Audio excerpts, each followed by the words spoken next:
You are listening to Radio Free Humanity, the Marxist-Humanist podcast. My name is Brendan Cooney. And I'm Andrew Kleiman. To hear more episodes of Radio Free Humanity, to read more about the issues discussed, or to join in the conversation, please visit Marxist-Humanist Initiative.org. You can also make a donation to the podcast there on the website. While our podcast is hosted by MHI, the views expressed by the co-hosts and guests of Radio Free Humanity are their own. They do not necessarily reflect the views and positions of MHI. On today's episode, we take stock of the current state of the Black Lives Matter movement with our guests Gabriel Donnelly, Jaclard, and Aaron Williams. But first, as we do in every episode, Andrew and I are going to take a few minutes to talk about some current events. Today is May 12th, and we're recording this current events section. We're going to be discussing a panel that the Platypus Affiliated Society put on May 2nd of this year, entitled Free Speech and the Left. I'm going to read just the beginning of the panel description. They write, quote, historically, the left believed the more free speech, the better, and that the state should regulate it as little as possible. Recently, the left has become ambivalent about the First Amendment, of which it fears the right may be taking better advantage. The storming of the U.S. Capitol on January 6th has exacerbated many of these fears, provoking widespread support for the ensuing censorship campaign in the name of law and order, including the Washington Post celebrating the Sedition Act of 1798 that criminalized defamation of government. I won't read the whole panel description, but it ends with the supposedly provocative questions: have civil liberties become a right-wing idea? Is the state's censorship of critics a serious threat? In the face of the left's historic commitment to civil liberties, how should the left approach free speech and the right to protest today? The panel featured Ben Burgess, a professor of philosophy at Georgia State University, Eric Thomas Chester of the Socialist Party USA, Carl Davidson of the Committees of Correspondence, and Ed Remus from the Platypus Society. So Andrew and I decided we were going to talk about how atrocious this concept for a panel was before they even did the panel. And I wasn't even planning to listen to it because I just could tell from the description what their line was going to be. And I kind of know how far Platypus has fallen down the rabbit hole of reaction, and it was pretty clear to me what we were going to say. But Andrew, you actually had the patience to listen to most of the panel, right? Yeah, it was pretty outrageous. I mean, the first thing I want to say is on this idea of the left, always being for free speech. It's one thing when you're just limiting yourself to government restriction of free speech, but when they start to get all incensed, and probably rightly so, about Facebook, other social media platforms having power and being able to, regulate and keep people off that they want. If you are not just talking about the government, but if you're talking about non-government actors keeping people silent, the left has a very, very, very bad history with this. I mean, one of the panelists says, people at Jacobin, at least the main people at Jacobin, are very, very pro-free speech. And I'm like, they are? What about to their critics on the left?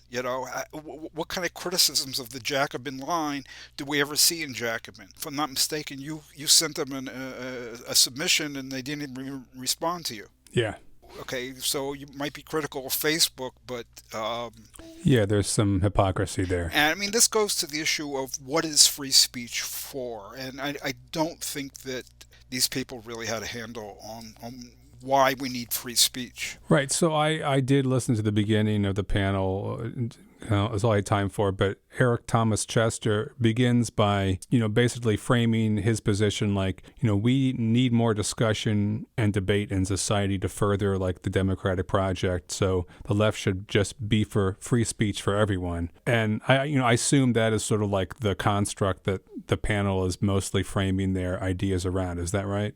Like, democracy involves this interplay of ideas, so you should never censor anyone. And speech is sort of defined in this very effusive, abstract way that doesn't seem to have any limits on what actually constitutes speech. Well, yeah, he was like that. I don't think most of the other ones were. What I really think was underlying much of the discussion was, to quote the second paragraph of the description that Platypus put out, calls to clamp down on right-wing speech, possibly strengthen the same initiatives that the capitalist state uses to suppress the left. And they talked about Woodrow Wilson.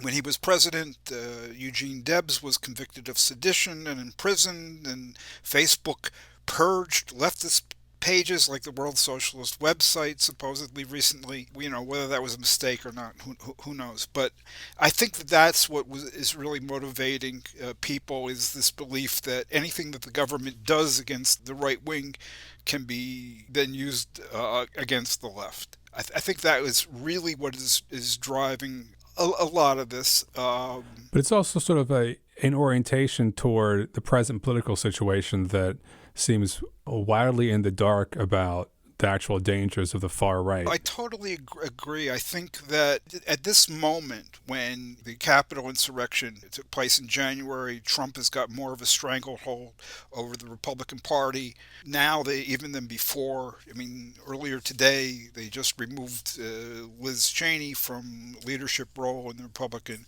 Party in the House. The real clear and present danger, to use that term, is the far right. And I think that for the most part, the panelists don't see it that way. They are more concerned with the government clamping down what they believe is too strongly on the insurrectionists who they deny were insurrectionists. And they are worried about, the power of Facebook and so forth. If you want to talk about free speech as a strategic imperative, which is a term that Burgess used, okay, so it's not only morally good, but strategically it's an imperative. If you want to talk about free speech as a strategic imperative, you need to have a real discussion of what are the huge threats that we really face. What is the real threat to our free speech? It's the damn far right. That's the biggest threat that we face to free speech, to democratic elections, to having a democratic country at all. If you try to abstract from that, and that's what this whole panel was about, is abstracting from that, I mean, you're living in this kind of bubble. I mean, this was an attempt to make sure the bubble doesn't burst. On this podcast before, we've talked about the concept of what constitutes speech. Incitement to overthrow an election, that is not like democratic speech. That's like the opposite of it. Yeah, it was interesting because they were very, I thought, cagey about this. They were like, oh, well, Donald Trump did not incite, an insurrection. Really? Or even violence. Wow. Because he used very guarded words, and you could never convict him in a court of law on that. Well, okay, but those are bourgeois standards of one bourgeois country, and that's not really, as I see it, the issue, whether he could be convicted according to the rather bizarre laws of the United States, but whether, in fact, he wound up a mob and pointed them right at the Capitol. And basically, it's really weird for people who call themselves on the left to have a position on this that's far to the right of Liz Cheney. I know. I was just saying, like, wow, but I don't know why I'm ever surprised by things Platypus does anymore. I mean, they published editorials urging people to vote for Trump in 2016 and in 2020. So, and their figurehead, Chris Cutrone, is a, admitted Trump voter. So I don't know why I'm surprised anymore by any of the crazy shit that they say. Right. What's worrisome to me is that the crazy shit was not limited to them on this panel. Mm-hmm. Right. There was a lot of, soft on Capitol insurrection stuff, people denying that it was an insurrection. And one of them said, well, it wasn't an insurrection, and, it was a protest that turned into a mini riot. Wow. And one of them, Burgess, criticized the Fed's prosecution of the insurrectionists. I don't know what to call them, for being extreme. Wow. And for including people who just entered the building. Wow. The real giveaway was the guy from Platypus, Edward Remus.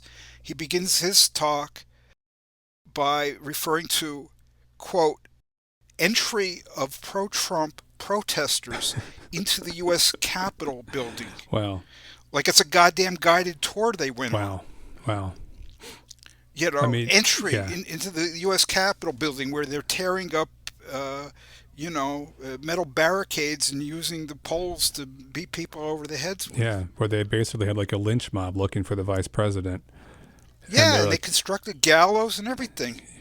Wow. Maybe they should change their slogan, platypus, to "The left is dead, long live reaction." Anyway, that's all the time we have for this current event section. Up next, our discussion of the Black Lives Matter movement. We are recording this main segment on May 10th. We have several guests on today's Radio Free Humanity, and we're going to be talking about the current state and the past year of the Black Lives Matter movement. Gabriel Donnelly is author of Minneapolis After the Third Precinct, the Black Lives Matter Uprising a Year Later. That's an article that you can read on With Sober Senses, the online publication of Marxist-Humanist Initiative. We're welcoming back Jaclard, who is one of the co-authors of a new editorial on the same With Sober Senses site called On the Conviction of George Floyd's Murderer. Also, Aaron Williams, who is a co-author of that same editorial and the author of another piece called Death by Cop again in Columbus, Ohio. We'll post all those links to those articles. So thank you all for being here today. Yes, welcome to all of our guests. Hello, thank you for having me on. So, from the moment when Derek Chauvin was convicted of murdering George Floyd, immediately at that moment, a lot of the debate broke out in left and progressive circles on the question of whether the jury's verdict constitutes justice for George Floyd. MHI's editorial says that it doesn't, but what I found interesting is that the editorial doesn't focus on that issue of is this justice, is this not justice. The editorial is focused on the points that, quote, this verdict is a victory for the BLM, Black Lives Matter movement, and the editorial says that the verdict is a possible, quote, breakthrough in establishing some police accountability. So what I'd like to hear from the main authors of the editorial is why you chose to focus on those issues rather than the justice issue, and why does MHI say that the verdict is a victory for BLM and a possible breakthrough? Jaclard, you were one of the co-authors of that editorial. Do you want to start off with an answer? Successful prosecution is a big victory, first of all, because it's so rare that any cop is prosecuted for murdering unarmed black people, and when they are prosecuted, they're so rarely convicted. So this was a monumental feat. However, one conviction after the state put enormous amount of resources into it and got all those witnesses and got everything together so well, one conviction does not change the face of racist policing in the United States. It's only a turning point if there are a lot of more prosecutions and they are successful, which is not likely to happen unless the laws change greatly and the reforms in Congress and the Justice Department take effect, and local reforms.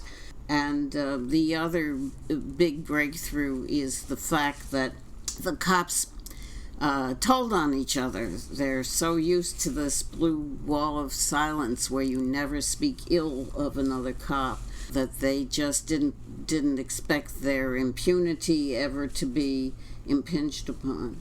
And that has changed now. But on justice, I want to say that's like much too big a concept to put on one verdict.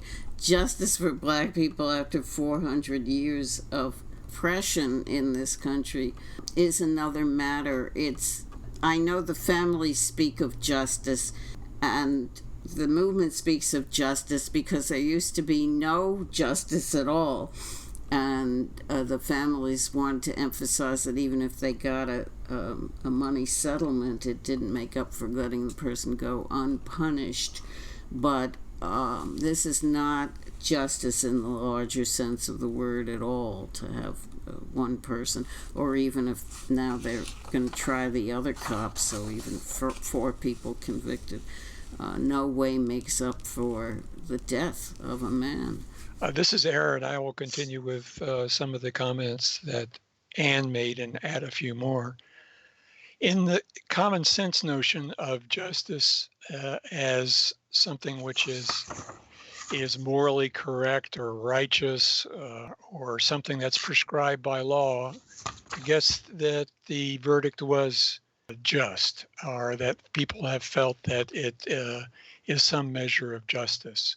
But in a much greater sense, it's something that we decided to concentrate more on the side that the movement itself was successful. And as Anne said, without the movement and the pressure brought to bear on the powers that be in Minneapolis, there wouldn't have been a verdict of guilty. It would have been another acquittal, like so many other cases somewhat similar. There was also some controversy about the Floyd family itself and whether they felt that it was just or served the purpose of justice. Certainly, I remember George Floyd's brother saying that it was just and that he was relieved. But I think it was the mother of George Floyd or another relative who said that it was not just, at least in the initial interview after the verdict, because it would not bring George back to life, and it would not restore the person that they knew and loved, and there it would not redress the pain and suffering that they had suffered over this long period and waiting for the trial and then waiting for the jury to come back with a verdict. Also, it's interesting to note that Keith Ellison, who is the Minnesota Attorney General, said to the press after the verdict that this was not a verdict, was not itself justice, that it was a step in that direction by holding the cop murderer accountable for his actions. But justice is something that is a much broader notion that has to encompass a historical context in which Black people have suffered for hundreds and hundreds of years. So that's one of the reasons that we focused more on the effects of the movement. And it's interesting to note that the movement grew in confidence and capacity and strength as a result of this verdict. And that is something that will open up possibilities of other actions and new ideas about how to take the struggle forward. So the jury's verdict, of course, wasn't the first event that can be seen as a potential turning point. Gabriel Donnelly's article, which is entitled Minneapolis After the Third Precinct, begins by discussing the energy and solidarity of participants in the Minneapolis uprising in the months after George Floyd was murdered. But Gabriel, you then cautioned that, I'm quoting you, we must see the entire arc of the uprising, not just the powerful beginning, but the failings and faltering that followed. So what are you talking about there? Gabriel commenting now. I'm trying to point out there when I say failings and falterings, which sounds very doomsaying, but in those very early powerful days, that perhaps the climax of was the burning of the third precinct, there was a lot of high ideas in the air, and probably, again, the climax of those high ideas being the city council announcing that they were supporting, as they put it themselves in their own language, the complete dismantling of the Minneapolis Police Department, which did not come to pass. And so there these big legislative reforms and initiatives and attempts at what has now been called, defunding the police were not successfully achieved, and still not have been successfully achieved despite a real big push in those early days. They still have not come about. And to link it back to the trial, Keith Ellison, who is the Attorney General, and it's a bit of a family affair because his son Jeremiah Ellison is on the Minneapolis City Council and has been pushing himself for defunding the police in Minneapolis. Keith Ellison had to sort of intervene directly in this case in response to how forceful the push was from below for justice here. And so it's definitely incomplete and has been, those earlier initiatives that seemed initially within reach were not achieved. Can I come in here? Because this is a really interesting story, and I didn't know about it because a couple of weeks after George Floyd is murdered, the city council in Minneapolis says we're going to dismantle the police. They get a majority of the city council, they vote, and in fact, the majority is so big it's a veto-proof majority. So that seems like it's a done deal. So, how, after all of that, was it the case that the Minneapolis police were not dismantled? Gabriel again answering that. I think you're right. It is a very interesting story, and in the article on the website, you can see the footnotes, and I encourage anybody really interested to dive deep into the individual articles as it was unfolding and see how that veto-proof majority emerged and how it was really these council members responding to a lot of pressure. They're describing getting barrages of emails, barrages of calls, being, having to appear at marches and events and show their faces and just being faced with a huge demand to do something. And you can see on a day-to-day basis individual members of the council being shifted and having to push for this. And so they had this veto-proof majority, and then they ended up voting unanimously later on for this repeal and replace amendment, because Minneapolis is a charter city, and within their charter they have this mandate for a legal minimum amount of police force. It says X amount of police are needed for Y amount of people living in the city. And so if they were going to dismantle the police force, they needed to get rid of this mandate in the charter. So they unanimously vote, the city council unanimously votes to repeal and replace that language in the charter with language not directly describing police. So it all seems set, everything's looking great. But Minneapolis also has this appointed legal body, essentially a standing constitutional convention, which is 15 members legally appointed, and it's their charter commission. And it's responsible for oversight of anything related to the charter. And so when the city council votes on this repeal and replace amendment, it goes to the charter commission, and they ended up voting it down 8-6. They needed to approve it for it to appear as a ballot measure in the November 3rd elections, where it certainly appears like it probably would have passed in that ballot measure. Now, this is a legally appointed body, and they're supposed to be doing legal oversight involving the charter, but their charter commissioner, Matt Perry, actually described their decision to vote it down, saying, and this is an exact quote here, that because the city council was so intent on defunding the police, here's Matt Perry now, so I think having the provision in the charter to have a minimum number of officers and employees in the department is a wise one at this time. So this was a consciously reactionary choice by the Charter Commission. And once they voted to shut down this repeal and replace amendment, the council's hands were tied to an extent that they had to have some level of police force. This is Aaron. It's interesting to see the difference between the city council situation in Minneapolis and the one in Columbus, because we had demonstrations after George Floyd's murder for a long time. I remember them going day by day for a month or two, and then it dwindled down to some extent.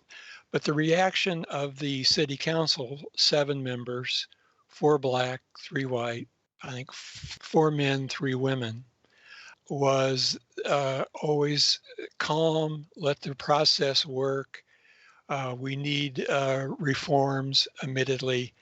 And so they decided to put a ballot issue on the November 2020 ballot, which was entitled Issue 2, Civilian Police Review Board and Inspector General Charter Amendment. And that passed on election day, something like 74% in favor to 26% opposed. And it created a civilian police review board to review instances of police brutality and police misconduct. But it then didn't have any real powers other than being able to make a decision, recommendations to the Columbus Police Department for disciplinary action.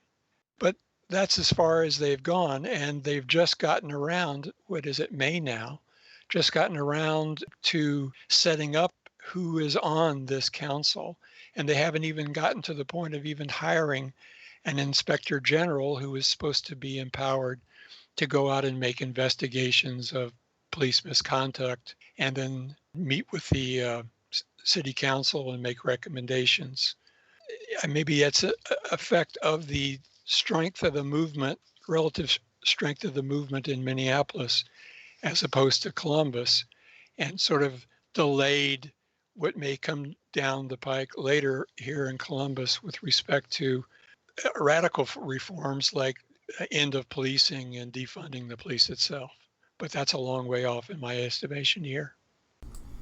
And the short version of all this is that it's not really up to the city council. The city council can be swayed by the popularity of ideas, and they need to get reelected every year or two or whatever, and they'll do the popular thing, but they don't have ultimate power.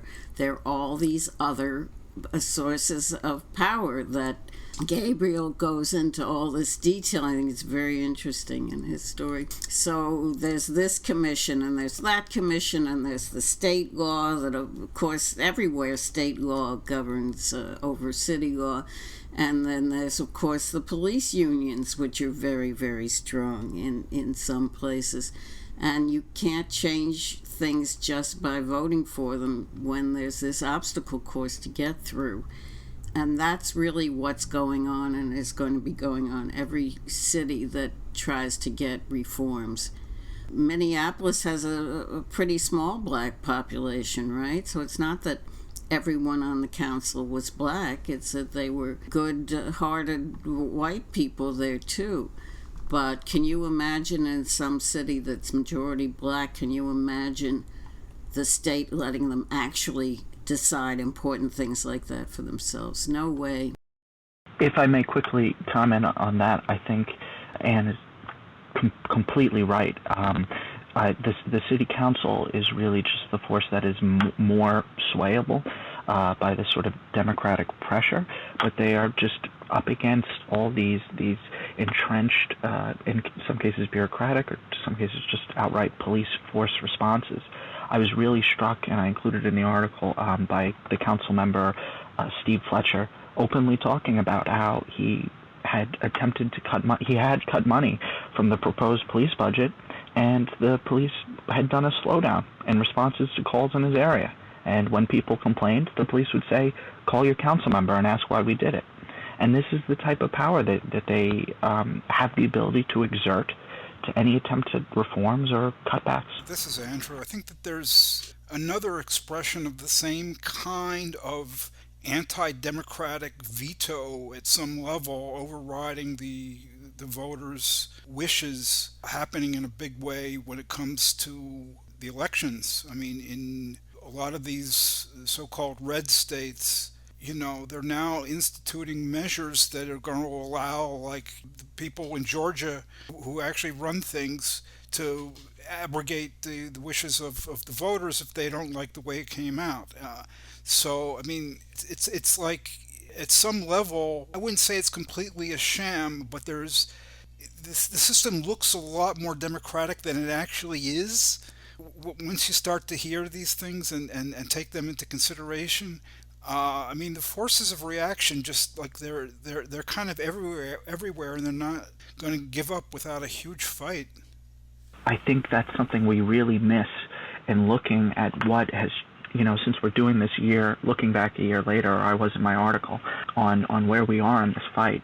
I think we would be seeing the same level of rioting, open rioting, and bigger presences in the street if there wasn't, in the Twin Cities right now, essentially a military occupation. I think a lot of police forces and, as Andrew put it, forces of reaction were embarrassed last year, and they don't want that to happen again. So they are really, really overstepping and embracing this sort of repressive force. I mean, completely anecdotally, but I know a local sort of protest leader here who had organized several marches and spoken at them and that sort of thing. And he was telling me recently that he gets the police just showing up at his house once a week, knocking on the door, sort of coyly asking how he is. And somebody, one of the officers said to him recently, we talk about you so much, I feel like you're a celebrity. It's a pleasure to meet you. And just that sort of open intimidation. And, pair this with Los Angeles County Sheriff's Department just had a whistleblower come out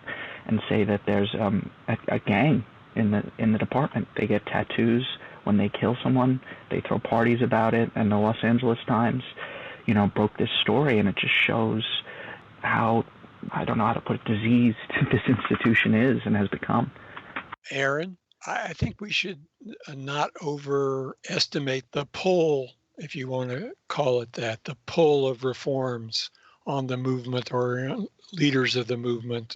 For instance, there are folks here in the area, in Columbus area, who realize that the city council is, as it's currently constituted, is not of the radical type. And so the response is, we want reform, and we want reform now, but we need to get rid of the city council. So they're pursuing an electoral response to put other people in to replace the ones that are preaching calm and peace and love and so forth.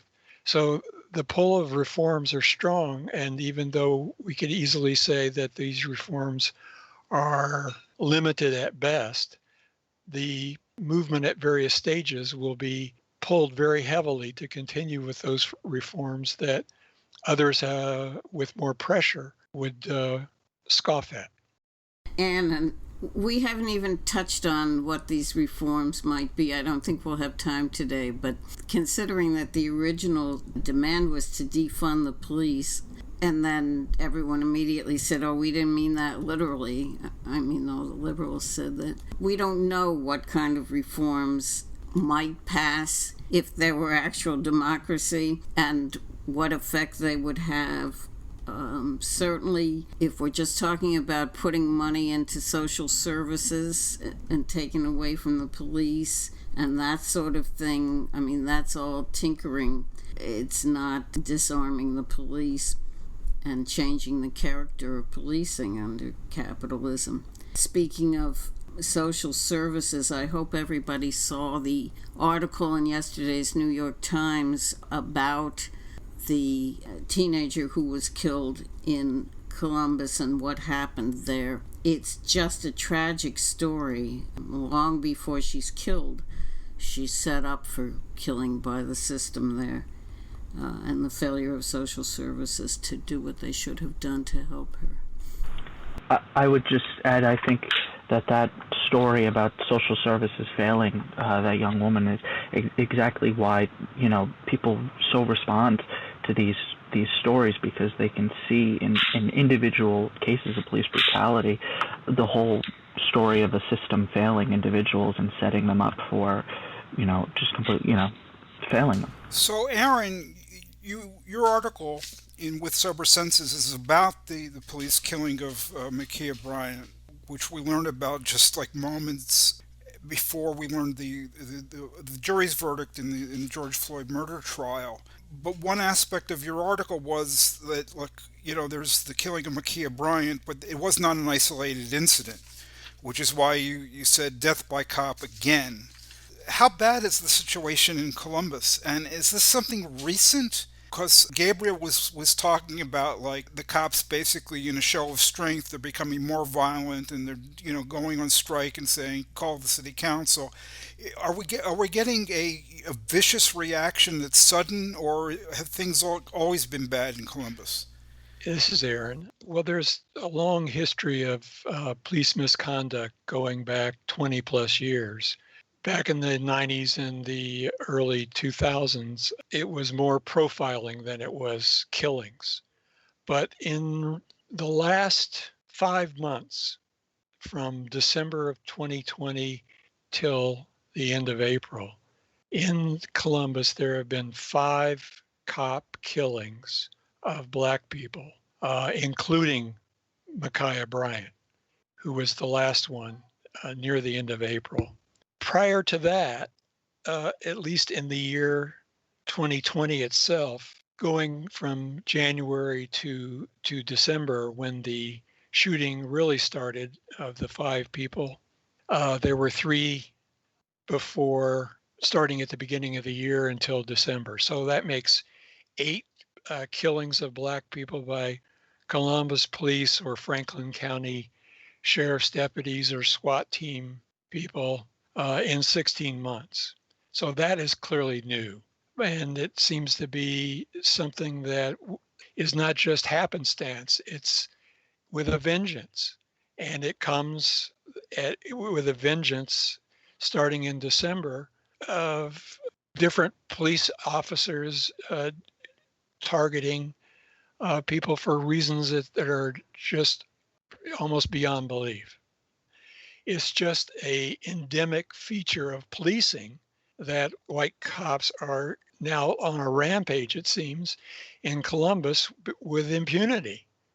And the response of the Columbus administration, the mayor's department, and so on, has been well-meaning, I guess, in a way, but it's been a total failure. They've removed the police chief. It took until end of January of this year, after the 2 killings in December. There have been all sorts of discussions about reforming internal police procedures, but I mean, that's opaque to us, and we really don't know. And then there is an attempt to try to hire a new police chief, which the mayor says has to be a change agent. I mean, come on. One of the cases, the policeman who shot and killed Andre Hill right before Christmas was actually fired, strangely enough, and he was charged with murder. He is now pending trial and released on a $1 million recognizance bond. So that's 1 out of 5 that seems to have some kind of consequences to his action. The others several are still under investigation, but there have been no indictments or no word about what the status of those cases are. And I read that the mayor of Columbus has actually implored the new Department of Justice under Merrick Garland to investigate the Columbus police force, and that's happening elsewhere in Westchester County in New York, a suburb of New York City. The new district attorney there has asked the DOJ to investigate the police force, and the Department of Justice is already on its own investigating both the Minneapolis police and the Louisville police who murdered Breonna Taylor last year. And they've got new charges against Derek Chauvin and his little buddies. So I think they're well-meaning to some extent and very much different from the Trump Department of Justice. But I'm left with this question and a lot of skepticism. In the end, how much good can investigations of the police do? And the fact that the feds are back in the business of trying to do something about overtly racist police departments and uninhibited killings of Black people is very, very important. And the fact that they're starting some prosecutions in some of these more horrendous cases, which they're doing, of course, because they're worried about riots in the street, but they're also doing them, and that's very good. But what's more important than the individual prosecutions are what Andrew just mentioned, the investigations that can result in cease and desist orders which are consented to. What happens is the DOJ either sues the city or threatens to sue the city or gets them in negotiations, and they agree to some changes in the policing, and they agree to some federal oversight of how it's going. And this used to happen a lot until Mr. Trump came in, and then there was none. This is tremendously important for making actual change. The reason you do it as a decree or in court is because then it becomes a court order, and the city can't just disregard it. They can get in trouble if they don't carry out the terms of the agreement. So it's a very effective kind of remedy. I don't know how widespread that will actually be. It's certainly some hope, something that I'm sure Black Lives Matter will agitate for to get that going more and more. I completely agree, but in the case of one of those, like the old saying goes, God is a hack writer. Attorney General Keith Ellison, who secured the conviction in the case of George Floyd's murder, had to spend the day of the conviction speaking to protesters outside of the Brooklyn Center Police Department in a helmet and begging them to go home and essentially getting shouted down. And you can find the video of that out there, and it just seems that as much as there are these attempts within well-meaning attorney generals and systems, they're just run aground against the nature of policing and the fact that people are getting really sick of it. Well, I was just going to pick up on the DOJ request that the mayor of Columbus, Andrew Ginther, made. And it's very clear that he doesn't want the DOJ to start with investigations of open cases, but he says in his letter, an invitation to engage in a review of Columbus police operations, identifying any and all racial biases in policing efforts, and offering findings and coordinated solutions for reform. And then it goes on to say that we want to partner with the DOJ, which is understandable, but somewhat troubling. And I think that there's been a history with the Fraternal Order of Police in Columbus, the city of Columbus, to resist the DOJ, obviously, but partnering in any way that would put pressure on the FOP to agree to the consent decree would be something that they're really going to struggle with, because Columbus does not have, nor have they ever, had a consent decree, unlike Cleveland and Cincinnati, for example, which had the teeth of enforcement through the courts. It's always been a mutual agreement that somehow gets worked out, and the DOJ signs off on a mutual agreement, at least in Columbus. So this is definitely a change in Columbus procedures here. And there's actually a group in the Columbus area that is soliciting testimony from anyone who wants to provide testimony about police mistreatment as part of this process, independently of the mayor's office. Some interesting things, but also things that are of real concern for us, and whether we would support that or we would try to make some critical support that would be different than saying this generally a good thing. But one thing we can say is that it's definitely an admission that the problem is not a few bad apples or even a few bad police department management. It's an admission that racism is so systemic that it requires a very big reform and very strong enforcer, i.e. the federal government, before anything can get a little better. So I think that's important. The other thing people are saying is new is that the police are responding quicker to killings by having quicker investigations and more indictments. I don't know if that'll be proven to be true, but in the old days, they used to just say nothing for months, say, well, we're investigating or whatever. But now the movement will not let the police get away with that. They demand answers. And so that's progress too. All these little things you might call progress, but how much progress is possible is another question entirely. Aaron, one last thing, a footnote here is the statistics that are available to us show that consent decrees that have been put in place tend to do some good to reduce incidences of police misconduct.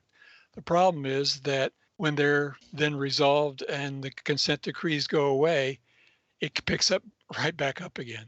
Yes. That's the problem. I mean, policing is unique within all the forms that racism takes in this country. Policing is the most insidious because the police have a job to do, which is to keep a lid on rebellion against the system. And that means protecting property, protecting peace, so the capitalists can operate efficiently and peacefully, and with the workers coming to work instead of going out to demonstrate, and all those things that are just essential to the U.S.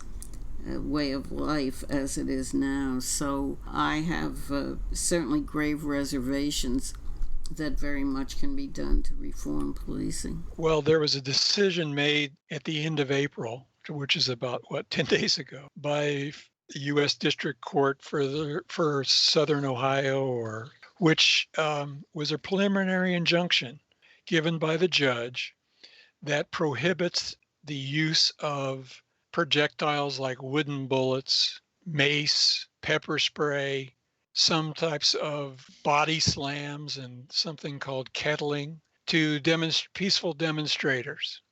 And it came out of the George Floyd demonstrations in May and June in Columbus, in which there were some 800 complaints about being pepper sprayed, being hit by wooden bullets and lacerations and so on. And in repeated demonstrations, some people experienced it more than once. So as a result of all the testimony that was available, there's going to be a lawsuit, class action lawsuit, by the people involved for violations of the First and Fourth Amendment rights. And in the interim, while that case is being scheduled for adjudication, the judge has ordered the Columbus Police Department to be unable to use typical instruments of crowd control, quote unquote crowd control, against demonstrators who are not only peaceable, but are also engaging in verbal conduct, which I'm sure would be something we wouldn't repeat on the air, as well as sitting down in the street and so forth. So that was somewhat interesting. Unfortunately, it only has what a preliminary injunction has is a 6-month duration. And who brought this case? A whole list of plaintiffs. These are people who were hurt, maimed, and so forth in the protests. Yeah, yes. Protests. Yeah, yes. Very interesting. It's a very interesting brief that's available. I've posted on our website a comment about the article, Death by Cop Again in Columbus, Ohio, a link in which you can read the brief of the judge in this injunction. And it has a very interesting 4 or 5 page section on the history of policing in the United States as background. So I thought I would just bring that out, that Columbus is also one of several cities. I think there's something been done in Portland and in California to prohibit some actions that would normally be occurring during peaceful demonstrations for the movement itself.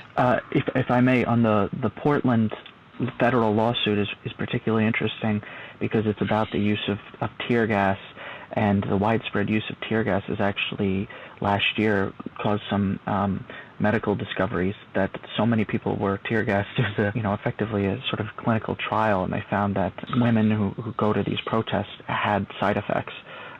It was causing delays in their menstrual cycles and other issues because tear gas had been cleared for use on protesters as a quote-unquote safe force without ever being tested on women. And that's part of this federal lawsuit against its use. Hey, we're going to return to this conversation in just a moment, but first, as we do in every episode, we're going to take just a few minutes to hear from Jaclard, Organizational Secretary of Marxist-Humanist Initiative, the organization which sponsors this podcast. Marxist-Humanist Initiative, or MHI, aims to contribute to the transformation of this capitalist world by projecting, developing, and concretizing the philosophy of Karl Marx and its further development in the Marxist humanism articulated by Raya Dunayevskaya.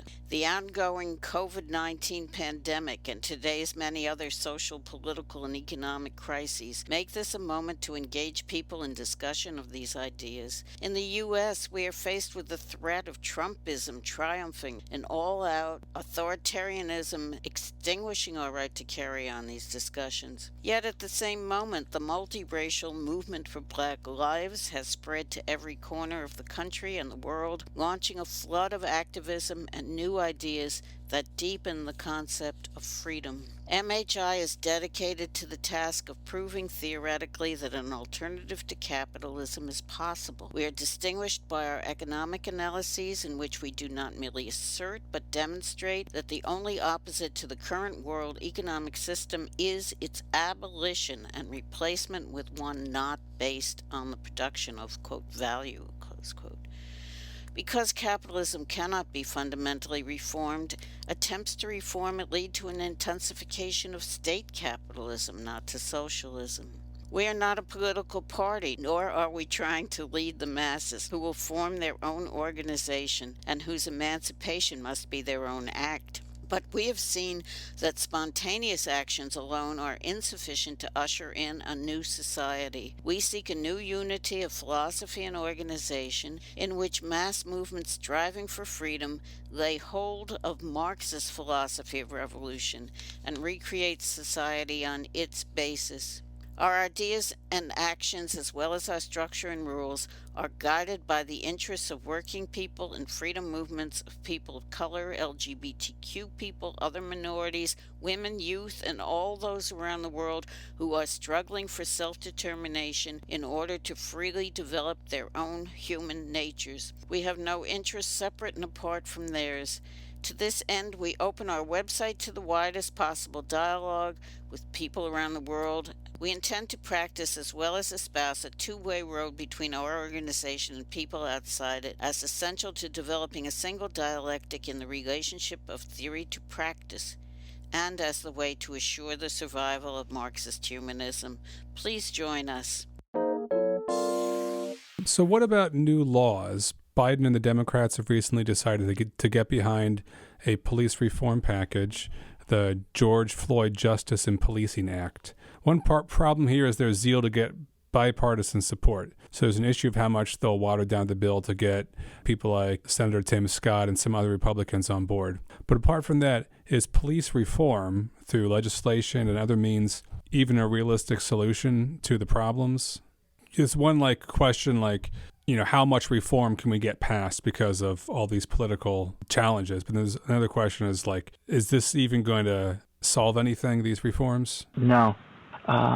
In several ways. I think we all know that the police are just going to continue doing what they do no matter how much reform is done. And there's a growing view that, reform is just a way to hand over money and resources to these departments. I mean, these oversight boards and so on. It's just more and more sapping of public money and not addressing the issue of policing and its fundamental nature.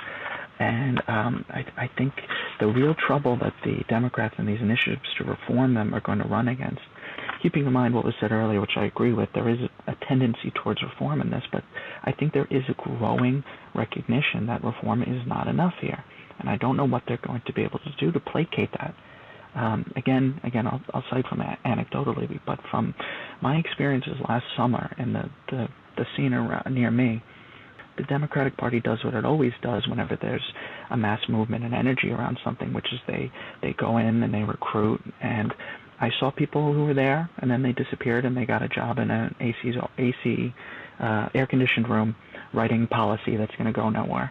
But it didn't really affect anything because the energy on the streets, the movement leaders that were there were felons, addicts or recovering addicts. The group that I was involved in, the three leaders of it had met in jail. and in their felony, their time serving for their felony. And that's not the type that the Democratic Party is going to recruit for their reform initiatives, and they weren't amenable to it. And I think there is a real growing consensus, maybe small, but existing, that reform's not going to do it. It's not going to cut it anymore. And I think that's a learned historical thing. They were able to pull this years ago after Ferguson, where they had all of these reforms, body cameras and all this. And people are seeing that it hasn't done anything. All the body cameras provide is another angle of the unprompted killing or brutality.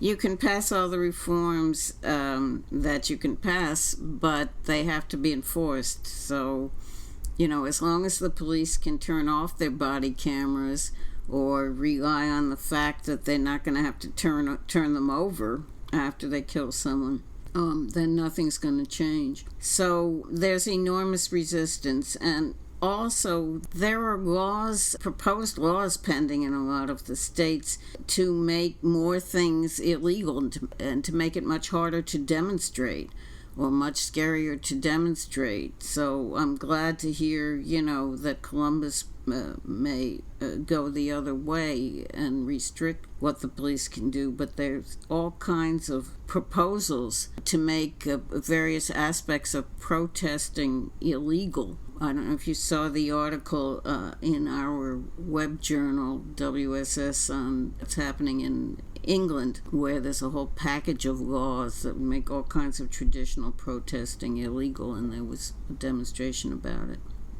on Saturday. But the many states, especially of course those Republican-dominated states, have similar laws pending.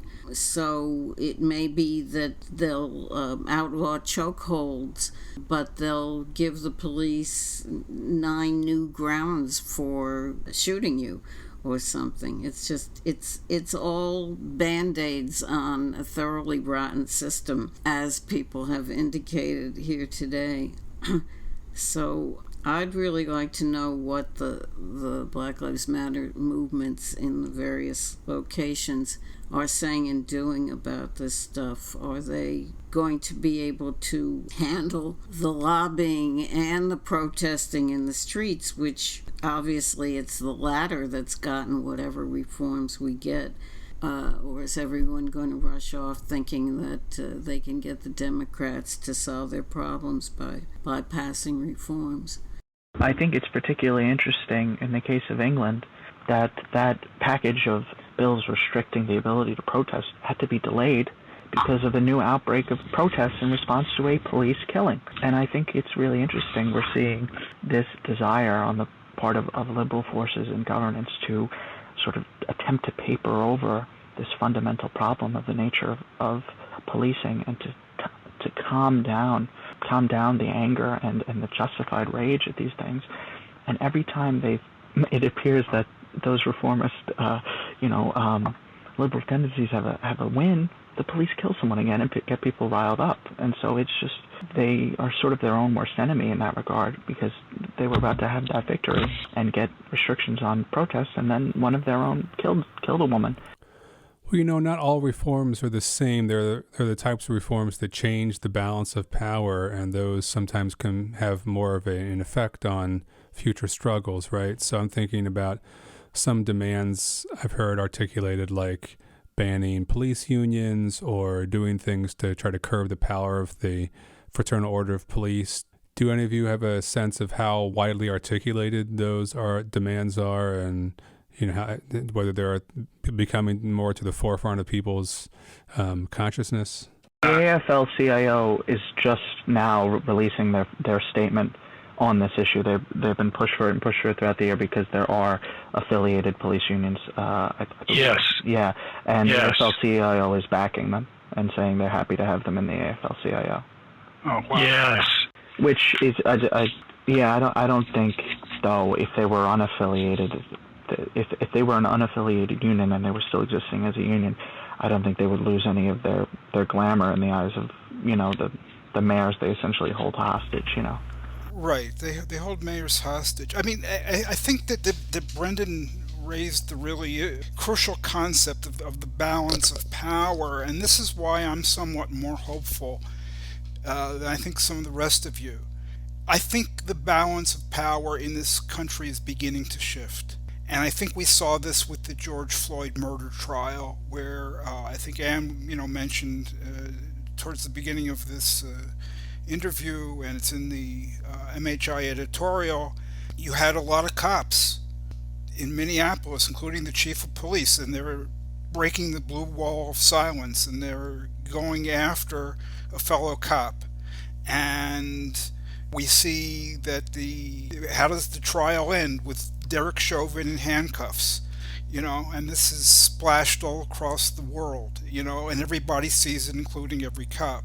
And if you think back, let's say, to Rodney King in Los Angeles in '92, or Amadou Diallo in New York, what always happens? The cops get off because they move the venue, the trial somewhere where some white area upstate, or in the rural areas. That didn't happen in Minneapolis. The procedures for jury selection are more conducive to getting a fair trial.